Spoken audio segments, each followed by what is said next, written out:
하나님의 말씀은 로마서 12장 3절에서 8절입니다. 로마서 12장 3절에서 8절입니다. 우리 다 같이 읽도록하겠습니다. 내게 주신 은혜로 말미암아 너희 각 사람에게 말하노니 마땅히 생각할 그 이상의 생각을 품지 말고 오직 하나님께서 각 사람에게 나누어 주신 믿음의 분량대로 지혜롭게 생각하라. 우리가 한 몸에 많은 지체를 가졌으나 모든 지체가 같은 기능을 가진 것이 아니니 이와 같이 우리 많은 사람이 그리스도 안에서 한 몸이 되어 서로 지체가 되었느니라. 우리에게 주신 은혜대로 많은 은사가 받은 은사가 각각 다르니 혹 예언이면 믿음의 분수대로, 혹 섬기는 일이면 섬기는 일로, 혹 가르치는 자면 가르치는 일로, 혹 위로하는 자면 위로하는 일로, 구제하는 자는 성실함으로, 다스리는 자는 부지런함으로, 긍휼을 베푸는 자는 즐거움으로 할 것입니다. 아멘. 오늘 말씀은 우리는 교회입니다. 우리는 교회입니다 라는 제목으로 하나님 말씀 증거하도록 하겠습니다. 제가 군대를 전역하고 수원에서 잠시 살 때 버스를 타다가 정말 눈에 띄는 한 간판을 보았습니다. 그 간판에 이런 문구가 새겨져 있더라고요. 제일 좋은 교회. 교회 이름이 제일 좋은 교회였어요. 무엇 때문에 그 교회가 제일 좋은 교회인지, 아니면 무엇을 어떻게 제일 좋은 교회가 되려고 하는지 알 수는 없었지만, 그 이름을 보았을 때 그 교회가 교회의 본질을 놓치고 있구나, 그런 생각을 가지게 되었습니다. 제일 좋은 교회가 있다는 말은 안 좋은 교회도 있다는 말이거든요. 두 번째로 좋은 교회도 있고 세 번째로 좋은 교회도 있다는 말이죠. 교회의 본질이 등급이 있지 않습니다. 그런데 무엇을 홍보하려고 하는지 모르겠지만 교회 이름이 그렇더라고요. 저는 어려서부터 교회에서 자라왔는데 정작 교회에 대해서는 잘 몰랐던 것 같아요. 그저 큰 교회는 좋은 교회라고 생각했습니다. 왜 좋은 교회라고 생각했냐면, 좋은 교회이기 때문에 그렇게 큰 복을 받지 않았느냐, 그래서 커지지 않았느냐, 그런 생각을 가지게 되었고, 또 그런 큰 교회의 담임 목사는 하나님께 크게 쓰임받는 것이라 생각했고 훌륭하게 쓰임받는 것이라고 생각했습니다. 그게 그저 그런 원리라고 생각했습니다. 그런데 제가 살펴본 그 큰 교회들은 언제나 규모가 더 작은 교회들보다는 훨씬 더 많은 문제를 가지고 있었고, 또 하나님 나라의 그 천국의 모습을 비추기보다는 때로는 싸우는 모습과 분열하는 그 모습을 통해서 지옥의 모습을 보여줄 때가 있었거든요.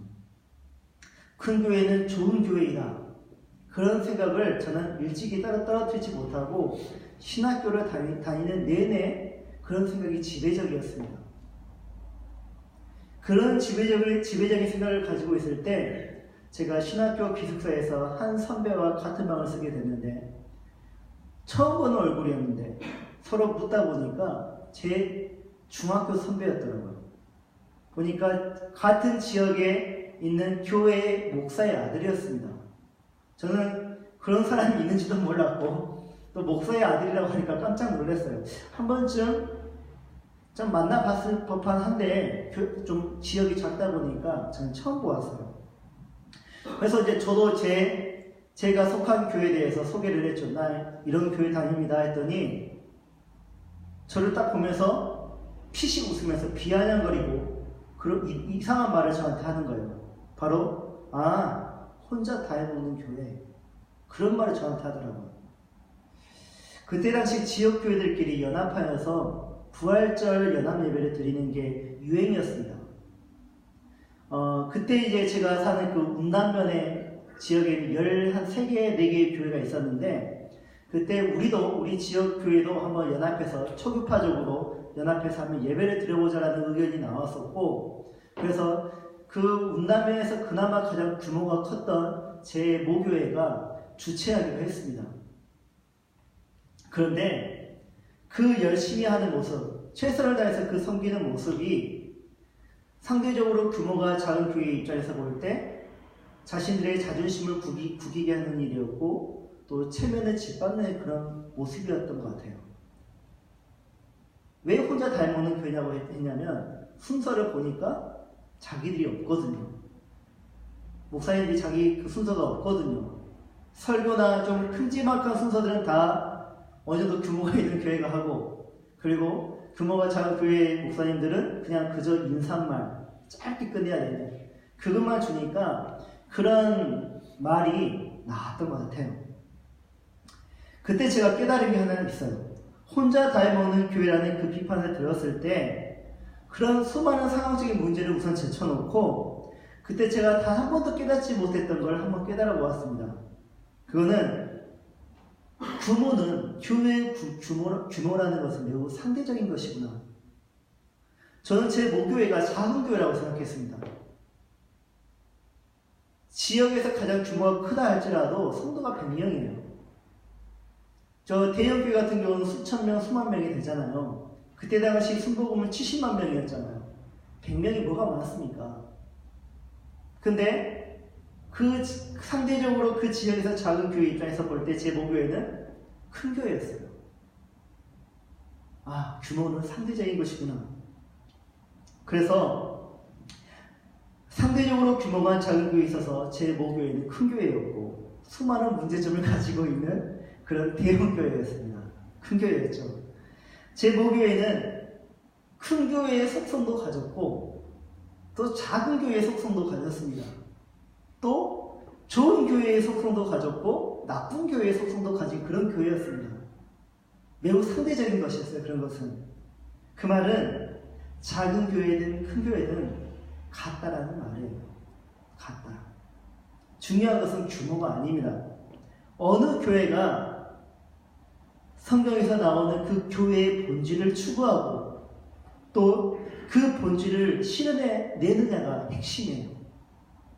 그렇다면 교회의 본질이란 무엇일까요? 제가 교회를 개척하려고 할 때 앞서 개척했던 선배들을 만나보았습니다. 그리고 조언들을 들었죠. 어떻게 준비해내겠습니까? 저는 가장 힘들었던 게 제게 주어진 시간을 어떻게 쓸 줄 몰라가지고 그게 가장 힘들었어요. 항상 바쁜 일정 속에서 살다가 다 그것을 내려다 보니까 하루하루를 어떻게 살아야 할지 모르겠는 거예요.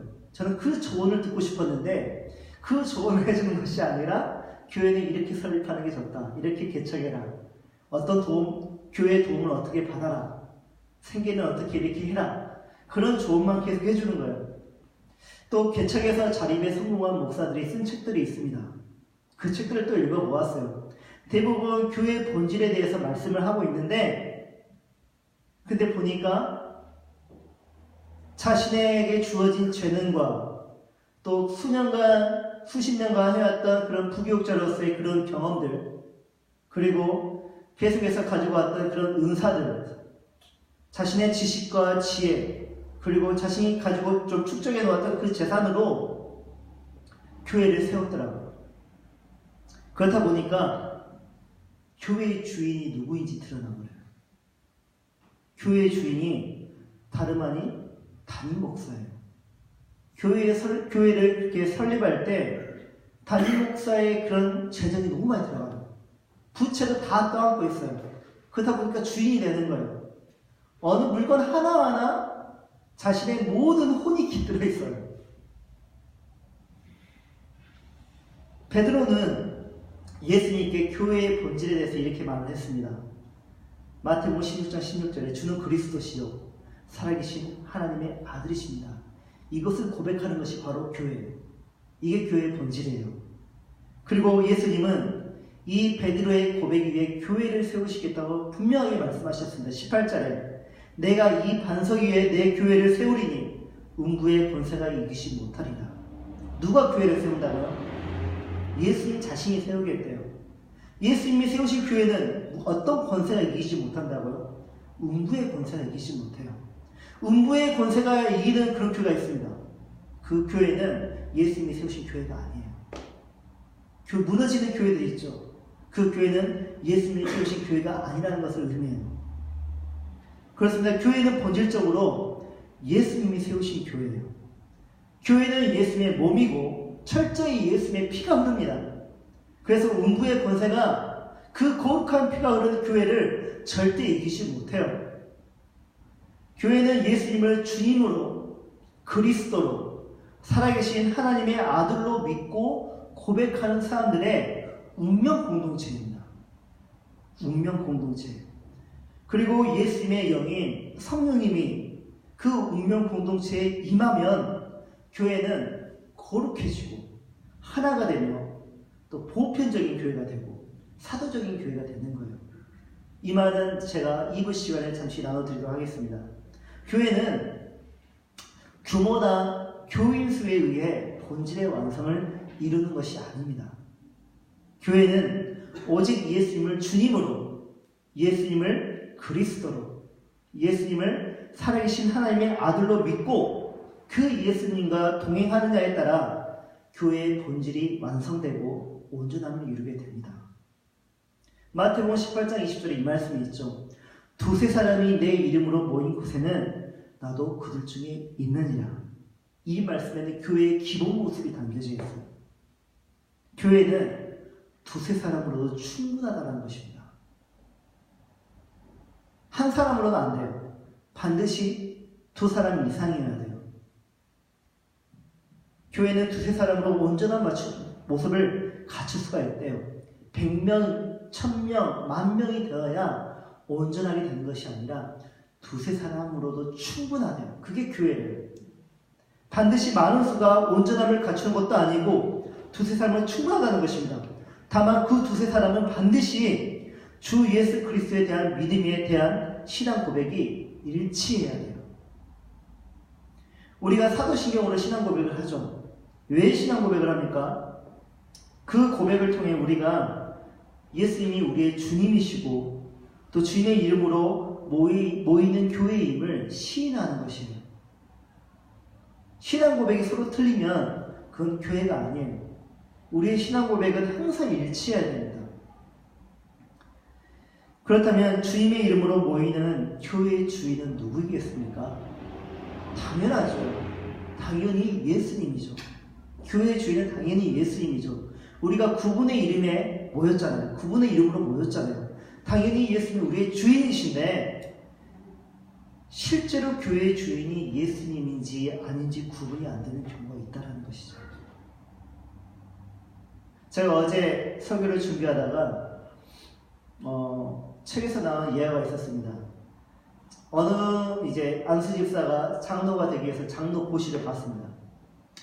노예에서 치르는 장로 고시를 보면서 이제 고시를 치르고 면접을 보는데 면접하는 그 목사님이 그 예비 장로님에게 이런 질문을 했대요. 교회 주인은 누구입니까?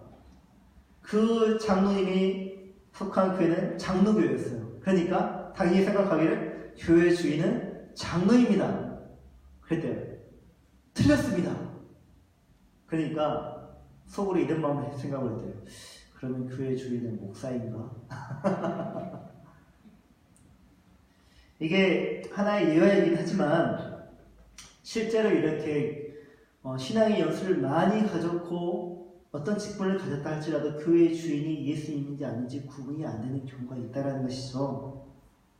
교회의 주인이 예수님이라는 사실이 매우 당연한데 왜 주인이 바뀌어 있는 현실이 있는 것일까요?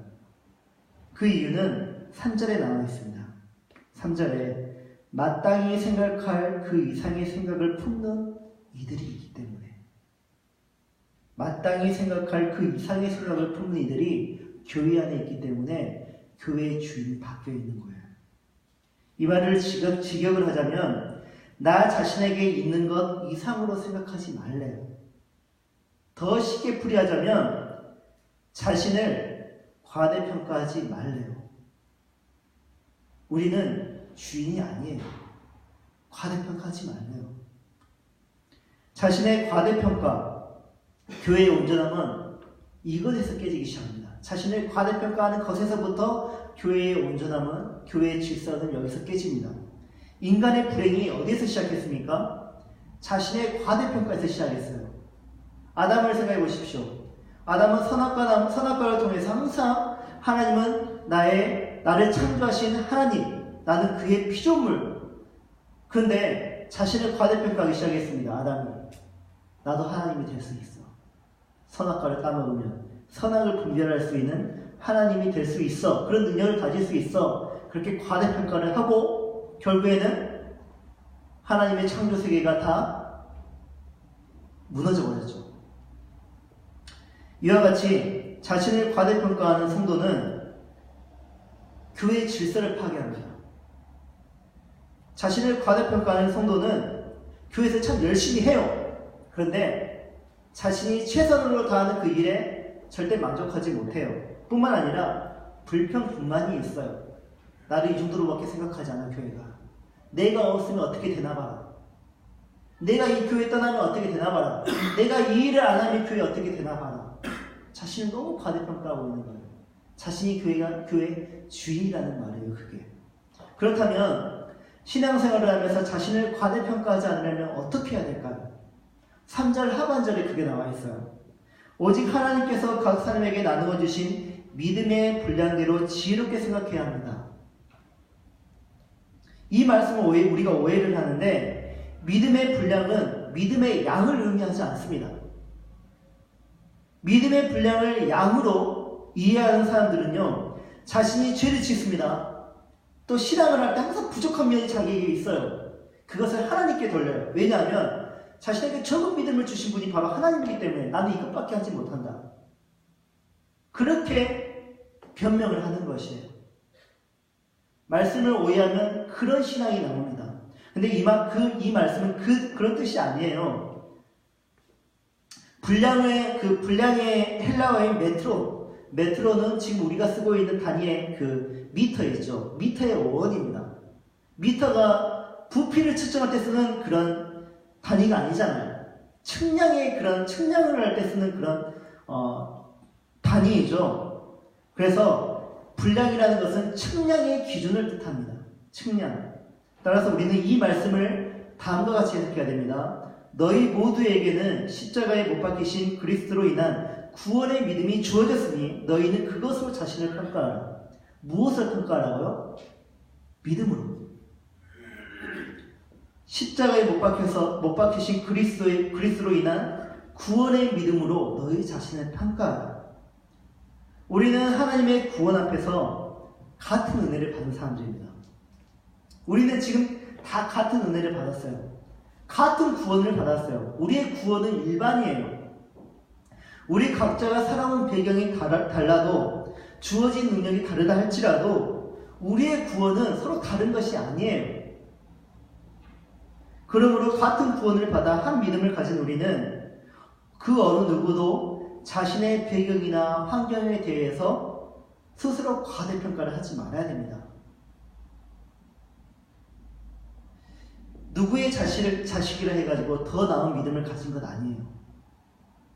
신앙의 연수가 길다 해가지고 더 나은 믿음을 가진 것도 아니에요. 교회에서 많은 사역을 감당한다 할지라도 많은 양의 믿음을 가진 것도 아니래요. 복음은 우리가 자신의 본래 모습보다 더 높게 평가하지 않도록 우리를 도와줍니다. 또한 복음은 우리의 본래 모습보다 더 낮게 평가하지 않도록 우리를 그렇게 도와줍니다. 복음은 우리를 하나님의 가장 사랑스럽고 존귀한 자녀로 평가할 수 있도록 우리를 도와줘요. 분량대로 그렇게 평가하래요. 분량은 바로 복음이에요. 복음으로 너희 자신을 평가하라. 어떻게 평가하라고요? 너희가 얼마나 하나님께 귀한 자녀인 줄 아느냐. 네가 지금 실수했다 해가지고 지금 네가 망했다 해가지고 부도났다 해가지고 네가 나에게 진노의 자식이 되는 거 아니야. 너는 여전히 내 사랑하는 아들이야, 딸이야. 복음은 바로 그런 것이거든요. 복음으로 자신을 평가할 때 교회는 스스로 과대평가하거나 과소평가하지 않습니다. 온전함을 이루는 것이에요. 이처럼 교회는 복음으로 하나 된 그리스도의 한 몸이죠. 한 몸이지만 서로가 다 같은 것은 아니에요. 교회인 우리는 그리스도의 몸 안에서 각자 독특한 은사들을 가졌고 독특한 능력들을 가졌습니다. 서로 다른 독특한 인격을 가졌고 성품을 가졌어요. 또 능력과 재능과 지식과 지혜가 서로 다 달라요. 그런 우리들이 그리스도의 한 몸이라는 것이에요. 하나님은 인간의 몸처럼 우리가 서로 의존하고 또 서로 돕는 지체가 되기를 원하십니다. 그렇다면 몸으로 비유되는 교회의 특징은 과연 무엇일까? 첫 번째, 그리스도의 몸인 교회는 함께 기뻐합니다. 함께. 각 지체는 우월함도 없고 열등함도 없습니다. 오른손이 우월한 것도 아니고 왼손이 열등한 것도 아닙니다. 이 세상에서는 오른손이 우월하죠. 그런데 하나님의 교회 아래서는 그리스도의 몸인 교회는 각 지체마다 우월함도 열등함도 없습니다. 한 몸이기에 연합할 때 같이 기쁨을 얻는 것이에요. 축구 선수 박지성 선수가 은퇴하기 전에 그의 발이 화제가 됐던 적이 있어요. 그의 발이 어떤 발이었습니까? 다 뭉개져 있었죠. 상처투성이었죠. 그는 2개의 심장을 가진 선수라는 별명을 가지고 있습니다. 워낙 열심히 뛰어요. 지치지도 않아요. 근데 그의 발은 심장에 비해서 평발이에요. 평발은 축구선수에게 너무 치명적인데 그 평발로 그 심장을 감당하다 보니까 발이 견디지를 못해요. 그 축구하다 보면 발톱이 얼마나 많이 빠집니까? 발이 변형이 되고 혹사 수준이었죠. 그의 발은 그렇게 혹사당하면서 박지성 선수를 아시아 최고의 축구 선수로 만들어 주었죠. 그런데 문제는 무엇입니까? 헌신은 발이 다 해놨는데 진정 스포트라이트를 받는 것은 박지성 선수의 얼굴이에요. 그리고 사람들은 박지성 선수의 손을 만지기를 원합니다. 발을 만지기를 원하지 않아요. 얼마나 억울하겠습니까, 발이? 얼마나 슬프겠습니까? 그런데 그렇게 스포트라이트를 받을 때 온몸이 함께 기뻐해요. 여기만 엔돌핀이 솟는 것이 아니에요. 온몸에 엔돌핀이 다 이렇게 흐르는 것이에요. 함께 영광을 받습니다. 한 몸이란 그런 것이에요.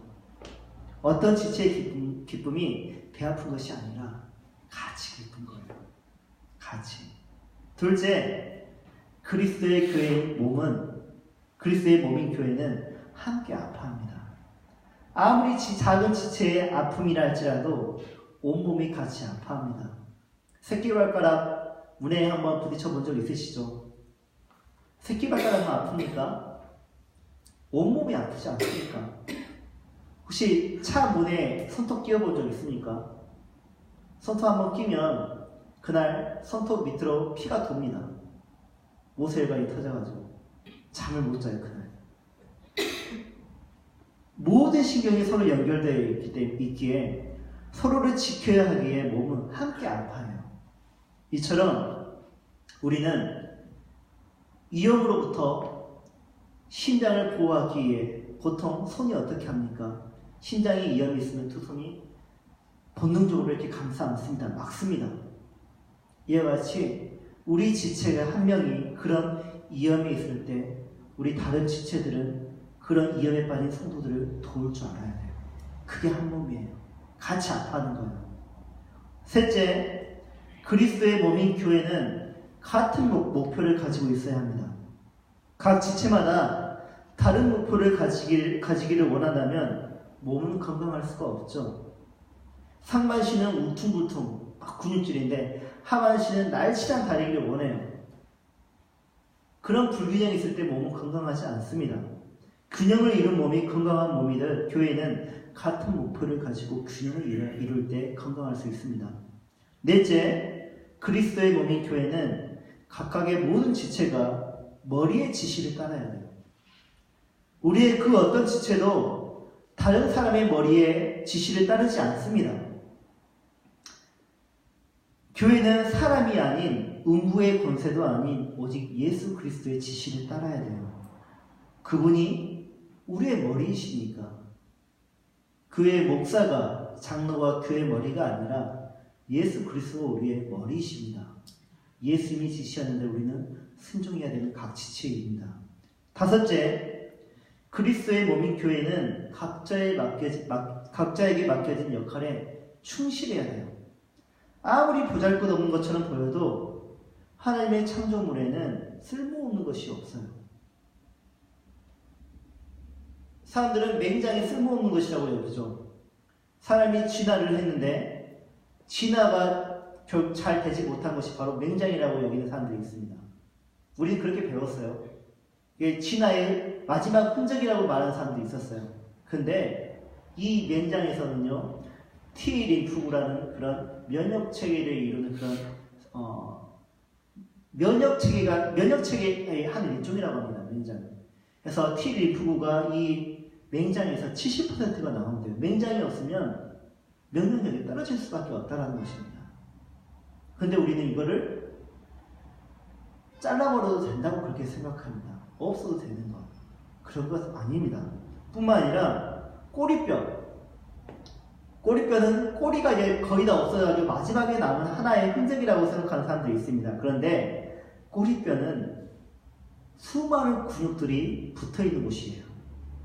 꼬리뼈가 없으면 우리는 앉지도 일어서지도 못합니다.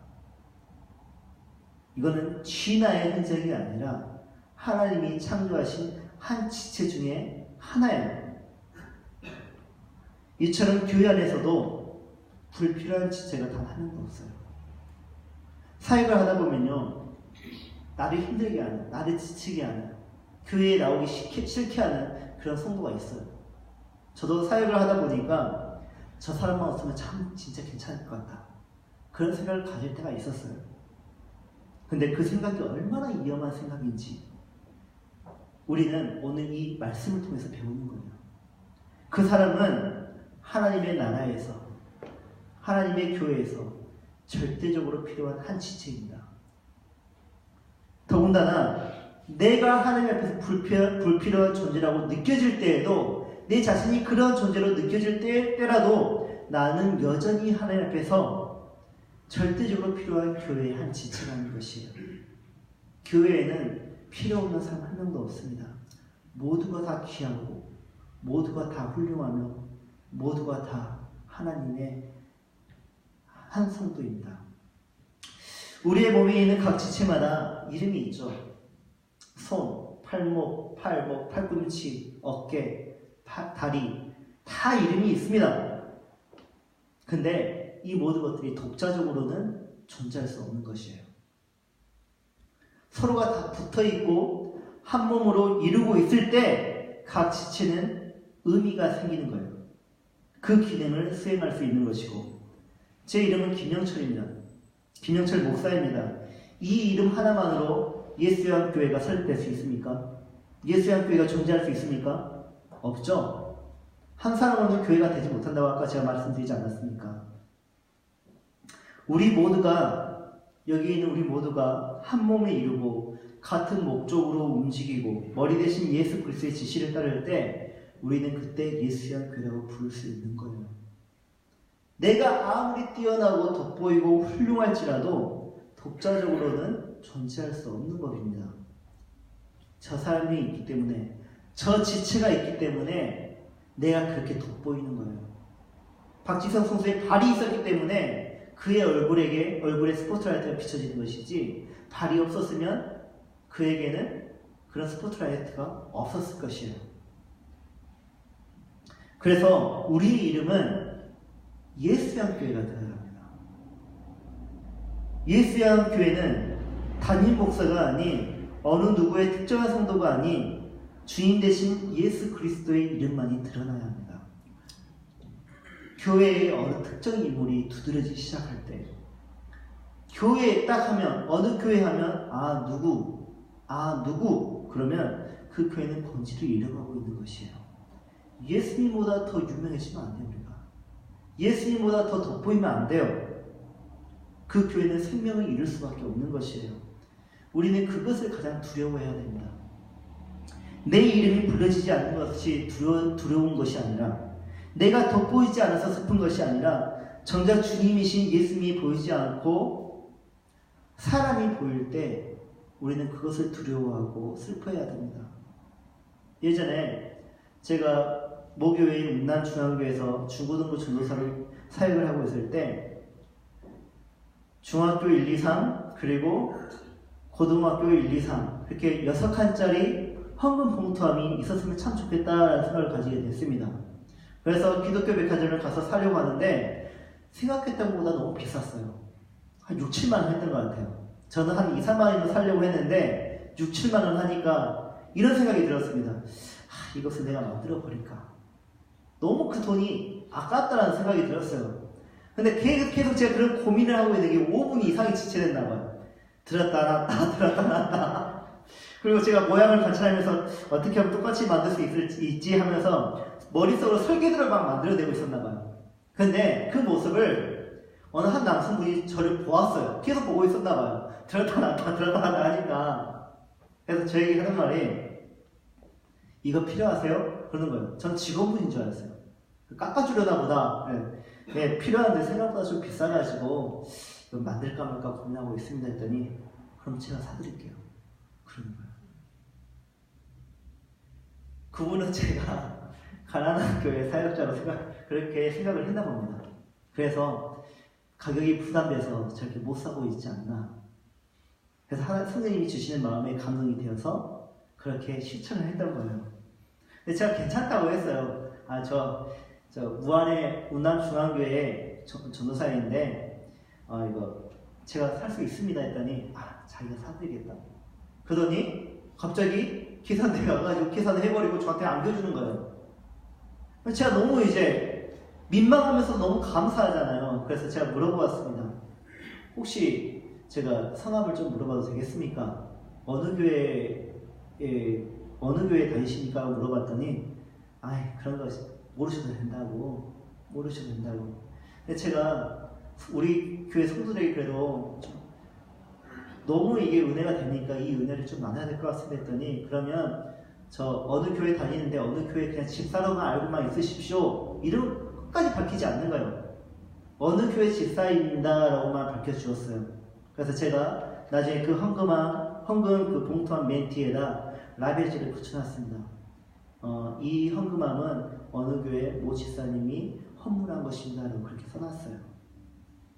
지금도 그게 있는지 모르겠는데 그는 끝내 자신의 이름이 아닌 교회 이름을 드러냈잖아요.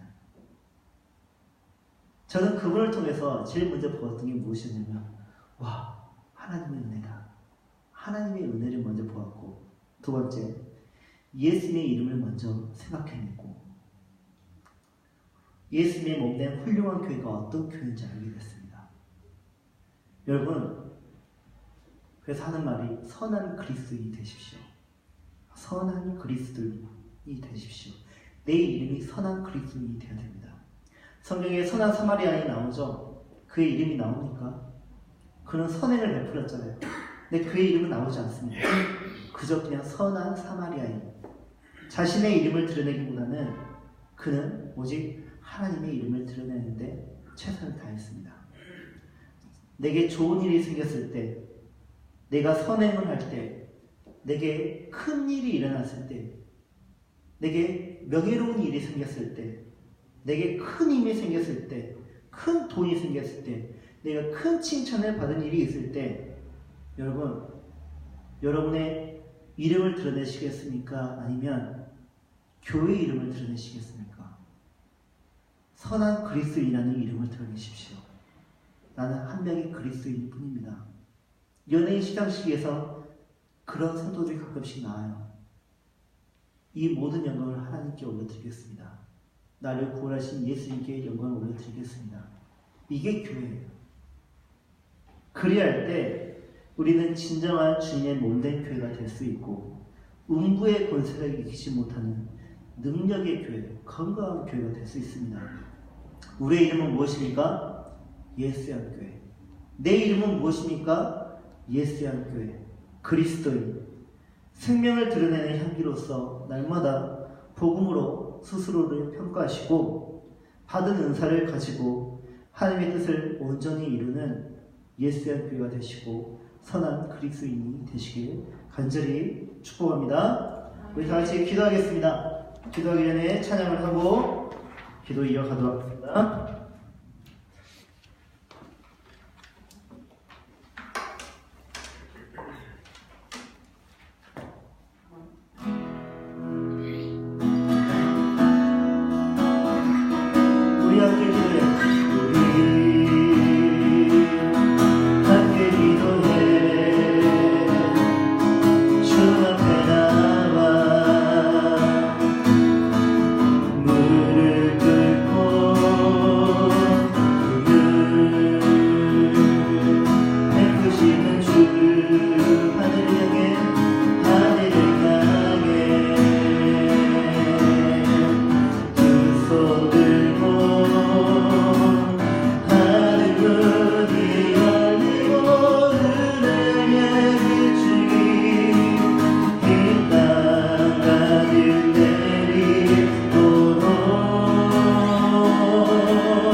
나의 모든 삶에 평가하는 것은 바로 복음이 되어야 됩니다.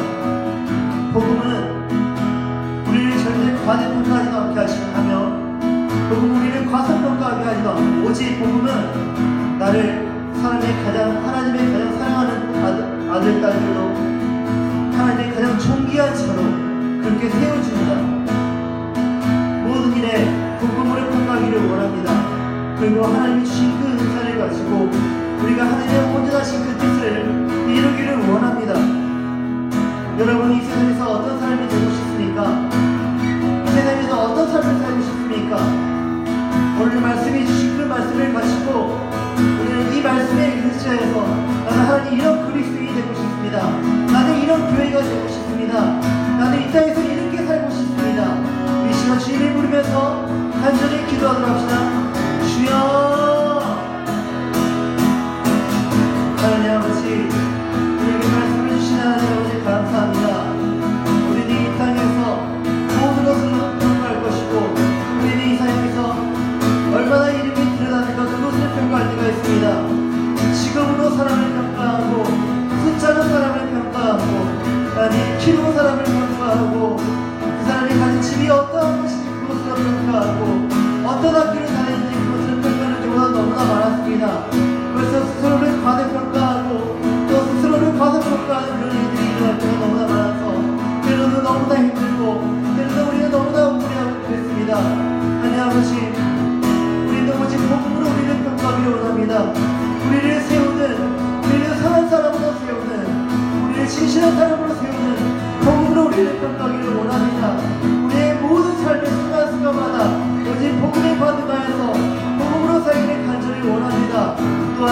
주신 그 은사를 가지고 우리가 이 세상에서 지혜롭게 살기 원하며 각 지체로서 한 몸을 이루면서 주의 몸된 교회로 살기를 간절히 원합니다. 하나님 아버지,